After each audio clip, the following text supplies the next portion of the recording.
ॐ श्री परमात्मने नमः। अथ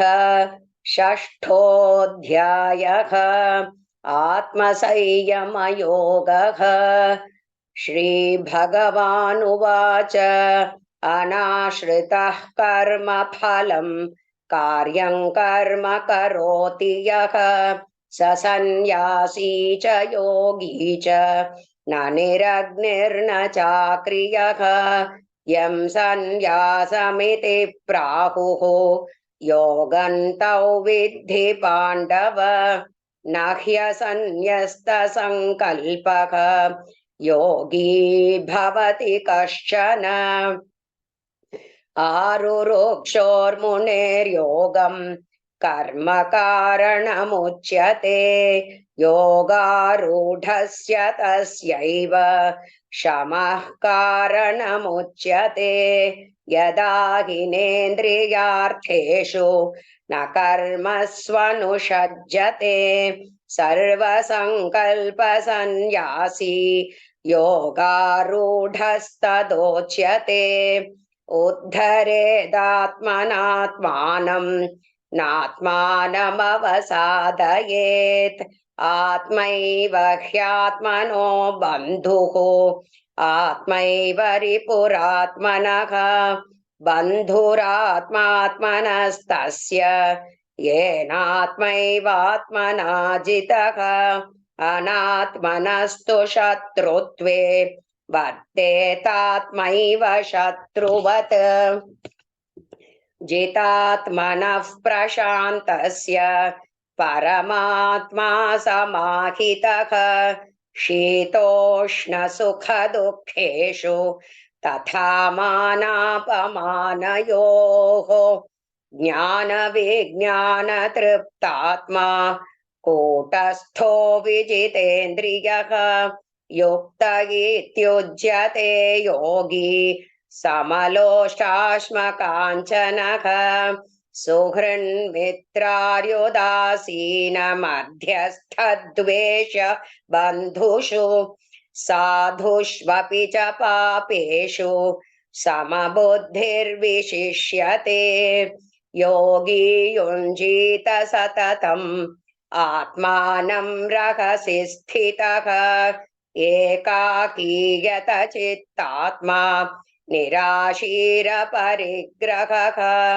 शुचौ देशे प्रतिष्ठाप्य स्थिरमासनमात्मनः नात्युच्छ्रितन्नातिनीचं चैलाजिनकुशोत्तरम् तत्रैकाग्रं मनः कृत्वा यतचित्तेन्द्रियक्रियाः उपवेश्यासने युञ्ज्यात् योगमात्मविशुद्धये समङ्काय शिरो ग्रीवं धारयन्नचलं स्थिरः सम्प्रेक्ष्य नासिकाग्रं स्वं दिशश्चानवलोकयन् प्रशान्तात्मा विगतभीः ब्रह्मचारिव्रते स्थितः मनः संयम्यमच्चित्तः युक्त आसीत मत्परः युञ्जन्नेवं सदात्मानं योगी नियतमानसः शान्तिर्निर्वाणपरमां मत्संस्थामधिगच्छति नात्यश्नतस्तु योगोऽस्ति न चैकान्तमनश्नतः न चाति स्वप्नशीलस्य जाग्रतो नैव चार्जुन युक्ताहारविहारस्य युक्तचेष्टस्य कर्मसु युक्तस्वप्नावबोधस्य योगो भवति दुःखः यदा विनियतं चित्तम् आत्मन्येवावतिष्ठते निःस्पृहः सर्वकामेभ्यः युक्त इत्युज्यते तदा यथा दीपो निवातस्थः नेङ्गते सोपमा स्मृता योगिनो यतचित्तस्य युञ्जतो योगमात्मनः यत्रो परमते चित्तं निरुद्धै योगसेवया यत्र चैवात्मनात्मानं पश्यन्नात्मनि तुष्यति सुखमात्यन्तिकै यत्तद् बुद्धिग्राह्यमतीन्द्रियं वेति यत्र न चैवायं स्थितश्चलति तत्त्वतः यल्लब्ध्वा चापरल्लाभं मन्यते नाधिकं ततः यस्मिन् स्थितो न दुःखेन गुरुणापि विचाल्यते तौ विद्या दुःखसंयोगवियोगैयोगसंज्ञितं स निश्चयेन योक्तव्यः योगो निर्विण्णचेतसा सङ्कल्पप्रभवान् कामान् त्यक्त्वा सर्वान् शेषतः मनसैवेन्द्रियग्रामं विनियम्य समन्ततः शनैः शनैरुपरमेद् बुद्ध्या धृतिगृहीतया आत्मसंस्थं मनः कृत्वा न किञ्चिदपि चिन्तयेत् यतो यतो निश्चरति मनश्चञ्चलमस्थिरं ततस्ततो नियम्यैतद् आत्मन्येव वशन्नयेत् प्रशान्तमनसं ह्येनं योगिनं सुखमुत्तमम् उपैति शान्तरजसं ब्रह्मभूतमकल्मषं युञ्जन्नेवं सदात्मानं योगी विगतकल्मषः सुखेन ब्रह्म संस्पर्शम् अत्यन्तं सुखमश्नुते यो मां सर्वभूतस्थमात्मानं सर्वभूतानि चात्मनि ईक्षते योगयुक्तात्मा सर्वत्र समदर्शनः यो मां पश्यति सर्वत्र सर्वं च मयि पश्यति तस्याहं न प्रणश्यामि स च मे न प्रणश्यति सर्वभूतस्थितै यो मां भजत्येकत्वमास्थितः सर्वथा वर्तमानोऽपि स योगी मयि वर्तते आत्मौपम्येन सर्वत्र समं पश्यति योऽर्जुन सुखौ वा यदि वा दुःखं स योगी परमो मतः अर्जुन उवाच योगस्त्वया प्रोक्तः साम्येन मधुसूदन एतस्याहं न पश्यामि चञ्चलत्वात् स्थितिं स्थिरां चञ्चलं हि मनः कृष्ण प्रमाथि बलवदृढं तस्याहं निग्रहं मन्ये वायोरिव सुदुष्करं श्रीभगवानुवाच असंशयं महाबाहो मनो दुर्निग्रहं चलम् अभ्यासेन तु कौन्तेय वैराग्येण च गृह्यते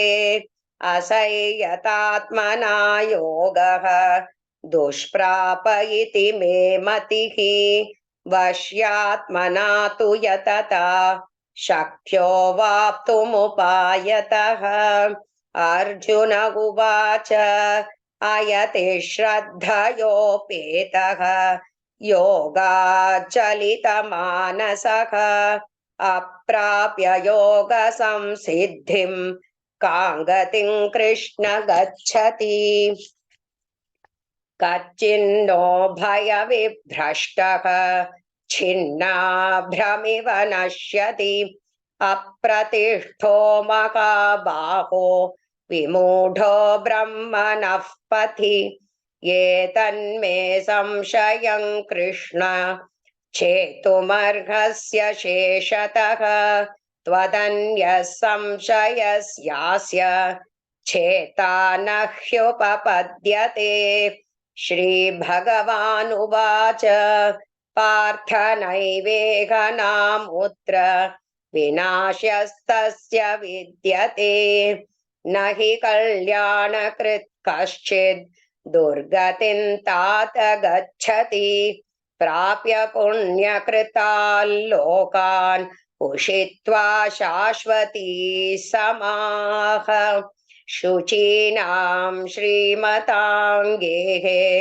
योगभ्रष्टोऽभिजायते अथवा योगिनामेव कुले भवति धीमताम् एतद्धि दुर्लभतरं लोके जन्म यदीदृशम् तत्र तं बुद्धिसंयोगं लभते पौर्वदेहिकं यतते च ततो भूयः संसिद्धौ कुरु नन्दन पूर्वाभ्यासेन तेनैव ह्रियते ह्यवशोऽपि सः जिज्ञासुरपि योगस्य शब्दब्रह्माति वर्तते प्रयत्नात्यतमानस्तु योगी संशुद्ध किल्बिषः अनेकजन्म संसिद्धः ततो याति परां गतिं तपस्विभ्योऽधिको योगी ज्ञानिभ्योऽपि मतोऽधिकः कर्मिभ्यश्चाधिको योगी तस्माद्योगी भवार्जुन योगिनामपि सर्वेषां मद्गतेनान्तरात्मना श्रद्धावान् भजते यो मां समे युक्ततमो मतः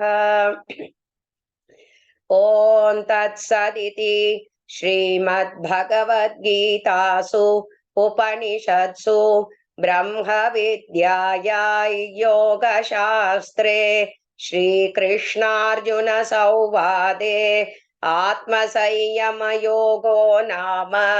षष्ठोऽध्यायः सर्वधर्मान् परित्यज्य मामेकं शरणौ व्रज अहं त्वा सर्वपापेभ्यः मोक्षयिष्यामि मा शुचः।